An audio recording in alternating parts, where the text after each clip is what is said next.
Today I'm going to play a video of the last time I made the Modified Citrus Pectin Honokiol liposomal formula. It's 16 minutes. At the end of the video, I start talking about something called Intimal Hyperplasia, which is this is a section of the artery wall where the cells start to expand. And this is considered a likely candidate for the very first site of atherosclerosis, plaque buildup. It's happening around 30 to 50 cells away from the bloodstream. And I think that's around 400 or 500 angstroms. So there's a gap between the bloodstream and this location. And this has been going on. They've been taking electron micrographs of this since the 1950s. Dr. Joseph Kraft reviewed, cited some of these studies in his book about diabetes. And I think that I understand this well enough to break it down and not get super technical. Now, Ira Cummins has done excellent presentations on this. Dr. Ford Brewer, who used to be the head of preventive care at Johns Hopkins, he's done some excellent presentations available at YouTube on the buildup of plaque. So what happens is, as these cells expand and they start to bulge and they start to grow, one of the next things we see the appearance of oxidized LDL particles at this location. And in between this location and the blood, there's no oxidized LDL particles. So this raises a lot of questions about the whole lipid hypothesis, because we're seeing this occur so far away from the bloodstream.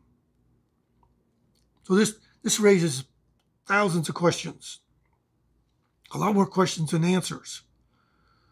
The name of this phenomena is intimal hyperplasia.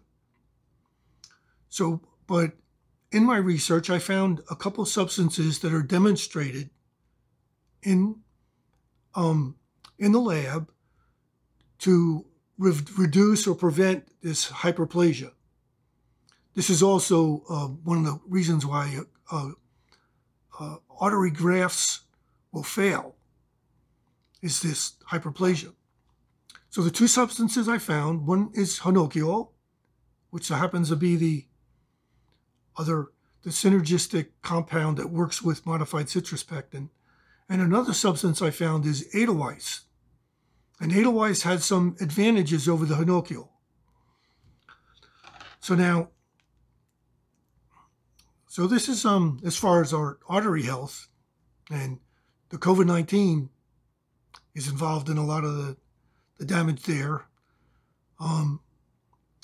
This is the publication from that demonstrates the synergistic effects that the Honokiol and modified citrus pectin have with each other. And see, this was published in 2017, and the reason why they used the 9-to-1 ratio of the modified citrus pectin to the Honokiol, a ratio of 9 parts of MCP with 1 part of Honokiol, was used based on a profile of clinically relevant dosages, reduced side effects, and bioavailability data on MCP and Honokiol for a practical and effective oral capsule delivery use. So that's pretty much the details I found about that, why they're using a 9-to-1 ratio.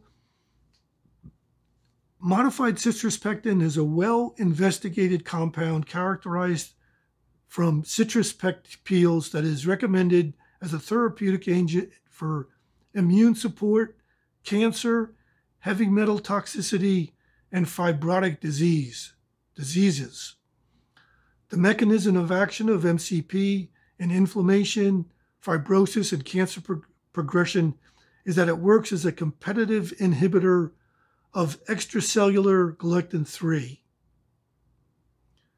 MCP blocks galectin-3 activity that drives fibrosis by reducing macrophage activity, pro-inflammatory cytokine expression, and apoptosis, as well as lowering inflammatory markers, thereby reducing tissue fibrosis.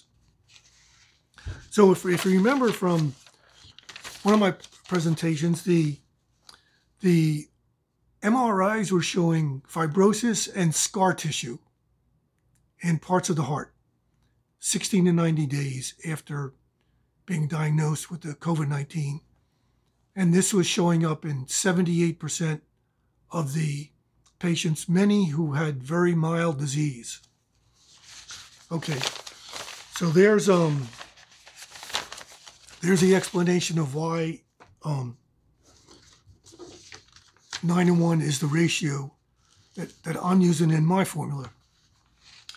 Now, also interesting, published in 2020, these are 2 case studies where they used intravenous Honokiol in some very seriously ill cancer patients. And at one point, they were using 4.2 grams per day. And they were adjusting the dosage based upon the side effects and patient's tolerance. And there were actually very few side effects. They weren't serious. The side effects resolved as soon as they lowered the dosage. They had some trouble with one of them. They couldn't get a hold of the Honokiol. And I remember the PSA had gone from like 50 or 60 to up over 100.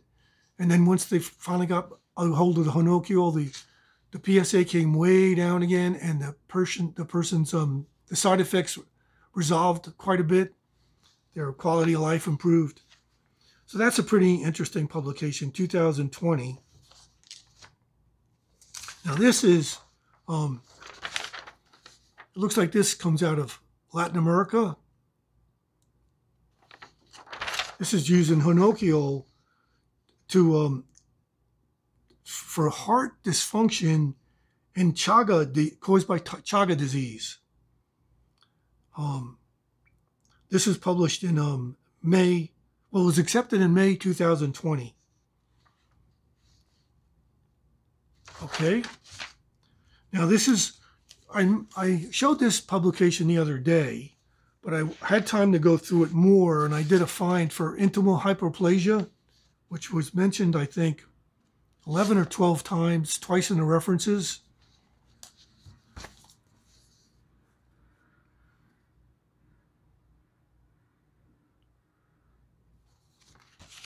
I think I need to hold these up a little bit longer so people don't have to stop and pause, interrupt the flow. Yeah, so they mentioned intimal hyperplasia 11 times. I highlighted the different times they mentioned it.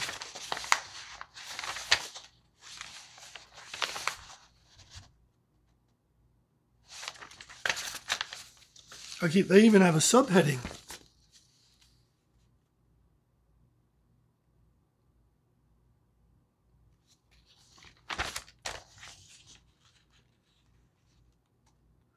Intimal hyperplasia is the primary cause of restenosis after vascular injury.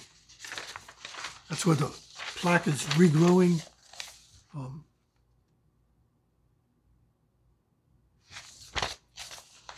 Okay, well, I think there's enough information for people to look that up if they're let's see. In vivo experiments show that Honokio can effectively inhibit the intimal thickening process after vascular balloon injury in rats and inhibit the proliferation of certain kinds of cells and deposition of collagen in intima. So I think that's pretty interesting.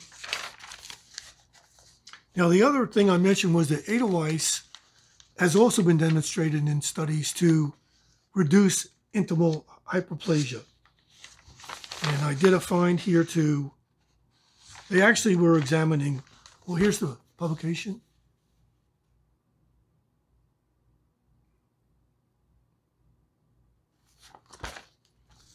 So let's see, they say the major reasons for a loss of patency at earlier time points are thrombosis, neo-intima formation, and intima hyperplasia. I think patency means the integrity of the graft itself.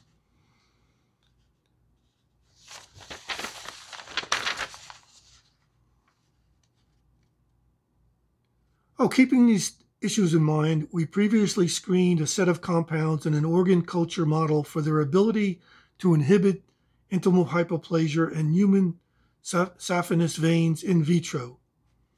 The concept underlying our screen was that the compounds of interest must inhibit intimal hyperplasia and neo-intima formation in vein organ cultures without being toxic for endothelial cells. And that's part of the advantage they found over the Honokio, is this lignin in the Edelweiss did not cause those problems. Leoligin proved to be the most efficient in inhibiting intimal hyperplasia of grafts without exerting any toxic effects, and was therefore analyzed further to elucidate the mechanism of action as well as its in vivo applicability. Results. Leoligin, a compound from Edelweiss, potently inhibits intimal hyperplasia in a human saphenous vein in vitro model. So this has been used historically for a variety of medical uses. Grows in the Alps and high altitude. And I did highlight a section where they're comparing the technical reasons why this is superior to the Honokio. So I think this is something we may want to look into as a potential, as an option to add to our toolkit. So I think I said earlier that we need to learn everything we can about this and try to prevent things ahead of time. So I think that's all for today that I wanted to really, oh yeah, there's a few things I wanted to mention about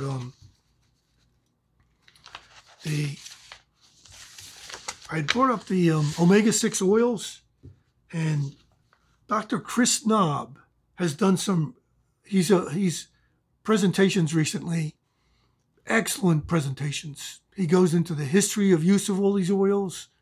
Very fascinating stuff. There were trouble in the 1860s where they were diluting the lard with the cottonseed oil. And pretty interesting that there was scandals, and he has a foundation, Dr. Chris Knob, Knobbe, Cure AMD Foundation. AMD is age-related macular degeneration.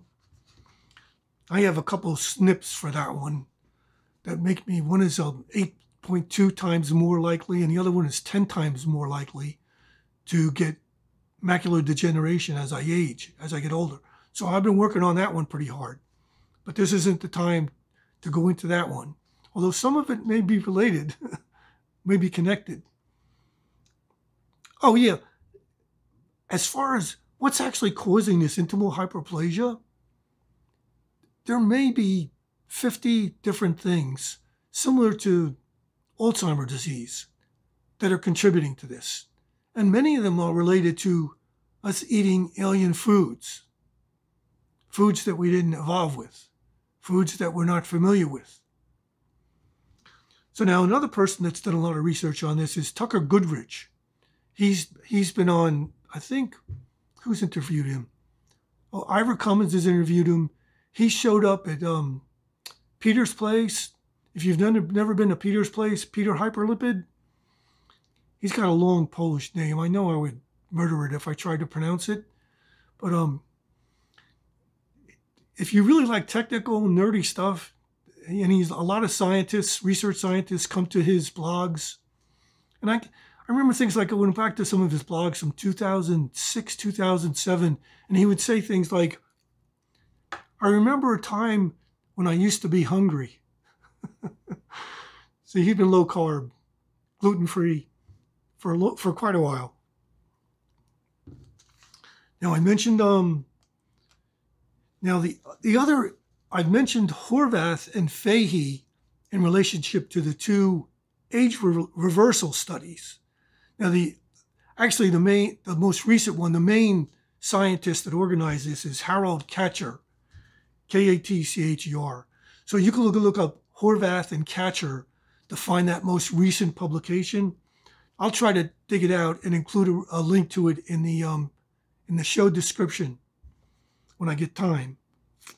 So, actually there's one other person who I look to for overall leadership, and that's Dr. Sarah Holberg.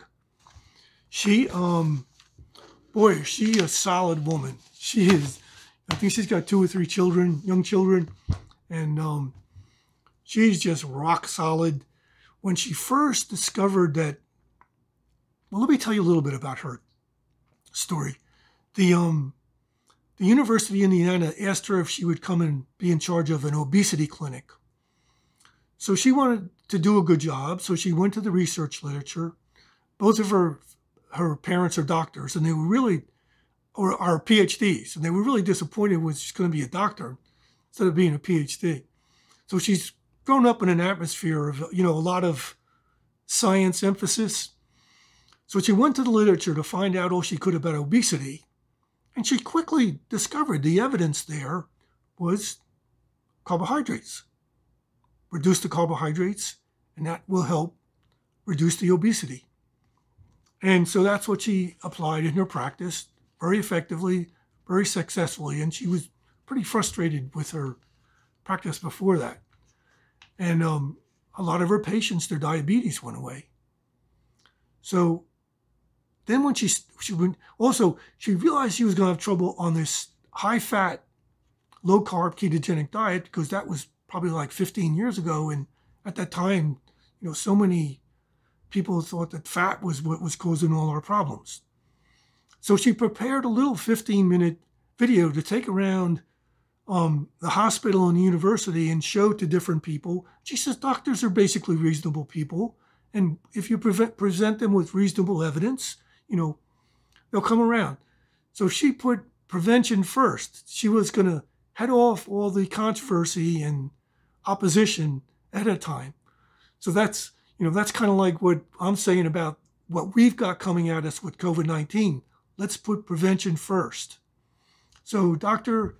Holberg did a video in 2015, a TEDx talk, and she said, the way to reverse type 2 diabetes is to ignore the guidelines.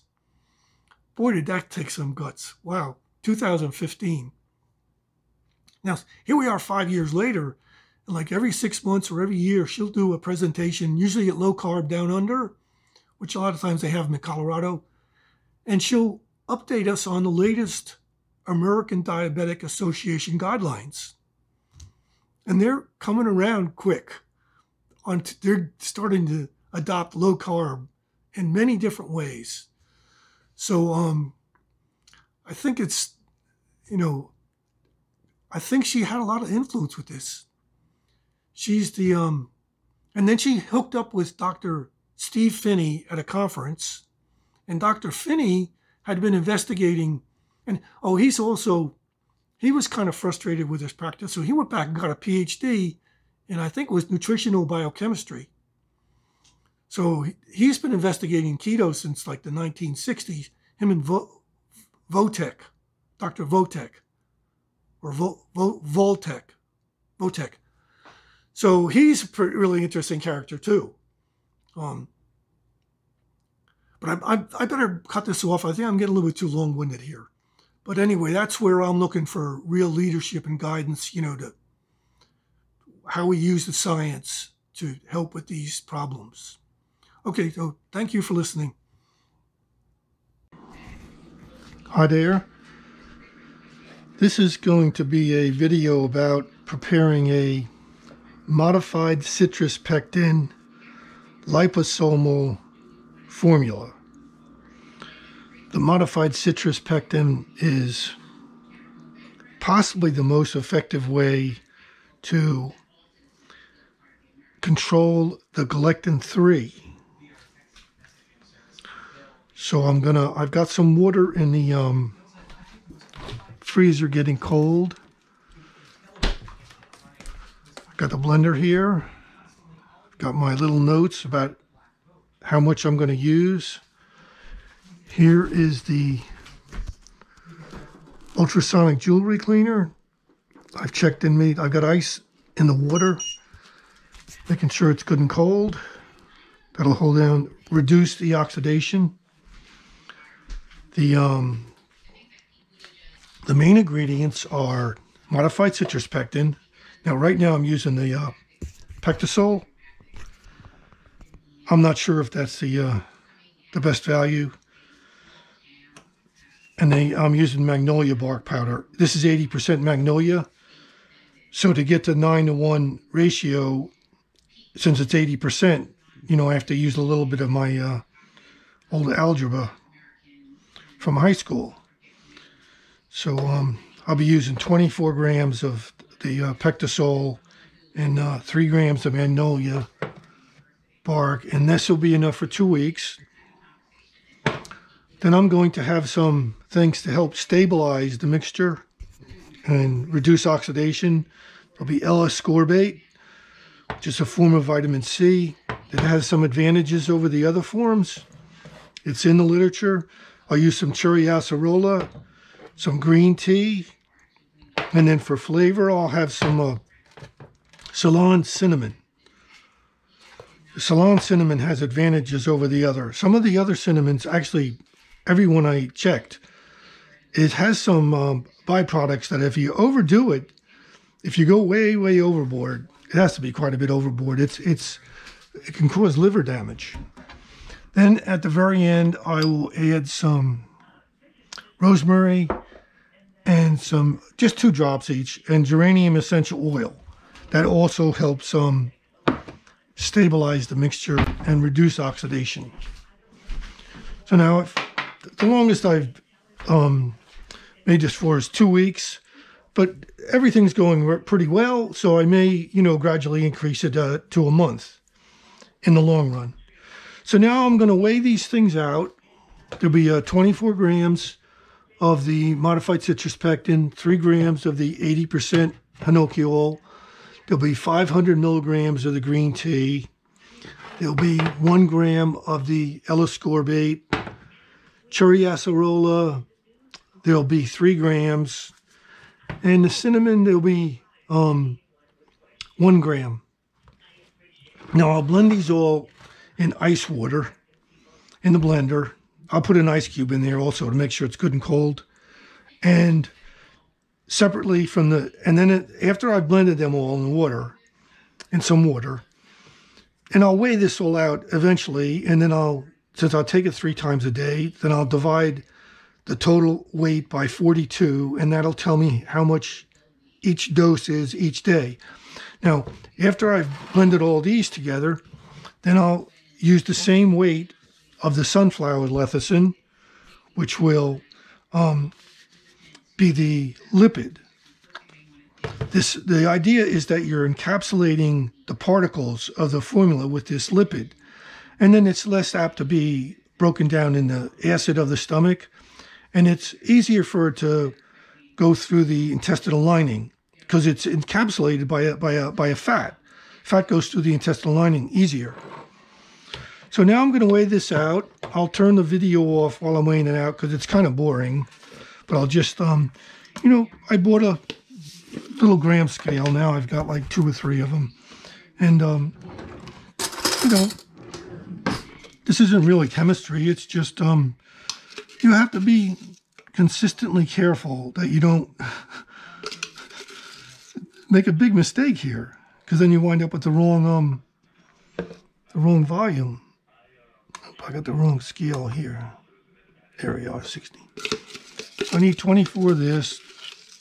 I try to get this when it's on sale. They have sales pretty often. Well, I shouldn't say often, but... Okay, so there. So I got 24 grams of this.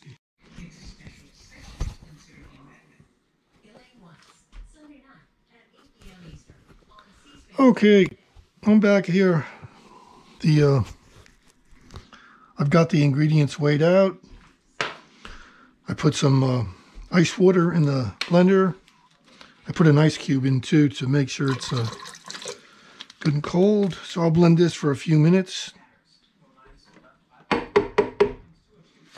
while I weigh out the lecithin. Came out to 32 grams altogether.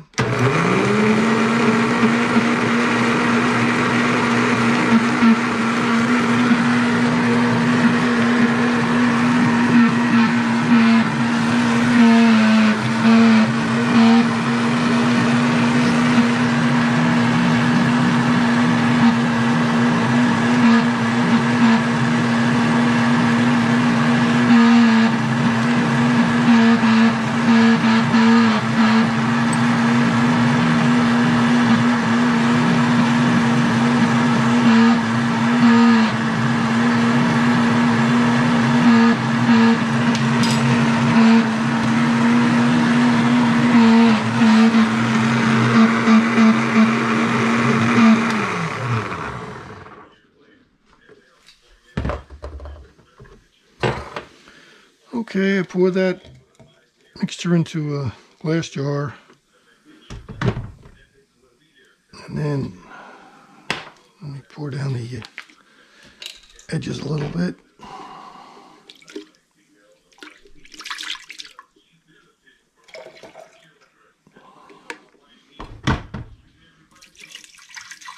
This water is pretty cold. I had it in the freezer long enough, otherwise I'd add an ice cube. Okay. This is the soy lecithin. So I'll blend that for a minute.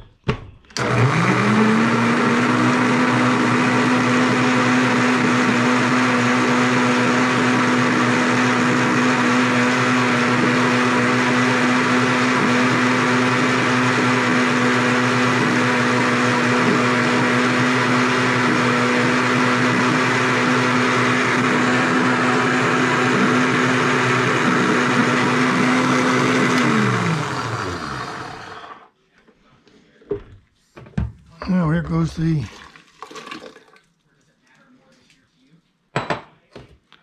so now I've got everything together and I run this for a minute or two.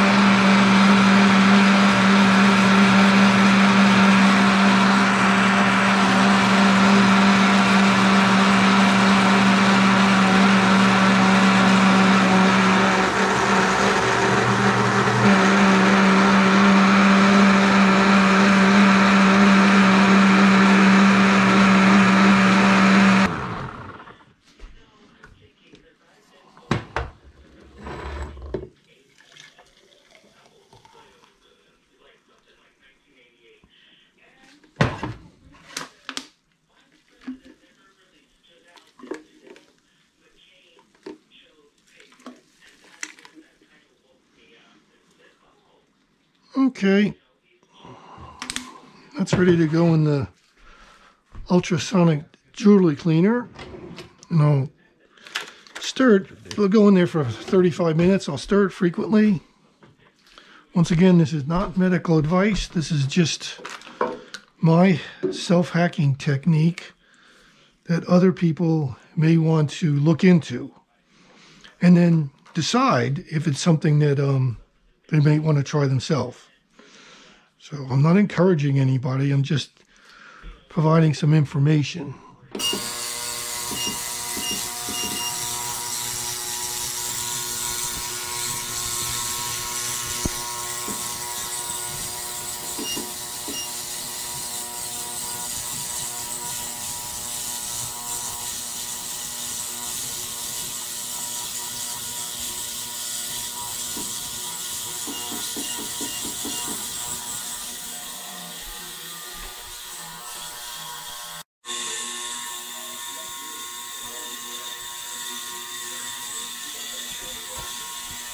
Okay.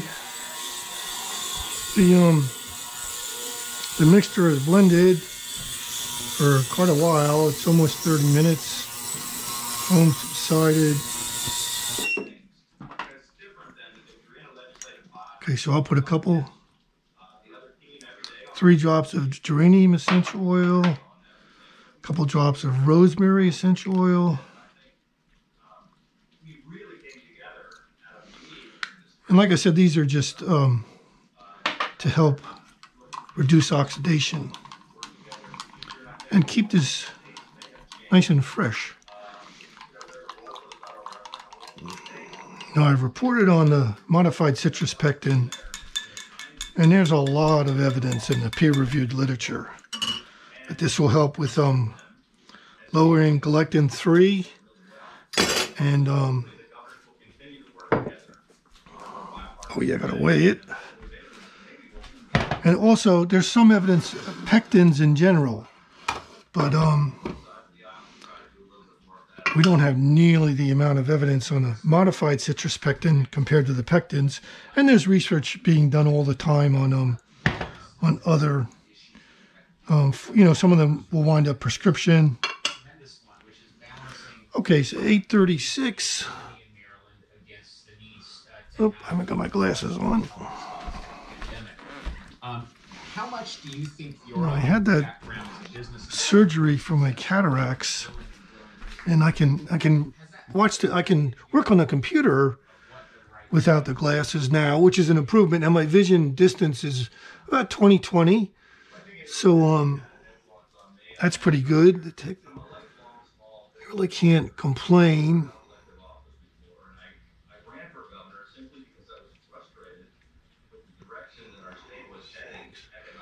Then I'll figure out the dosage later. Use one of those markers that are you know, they use in the artist used oil-based. Otherwise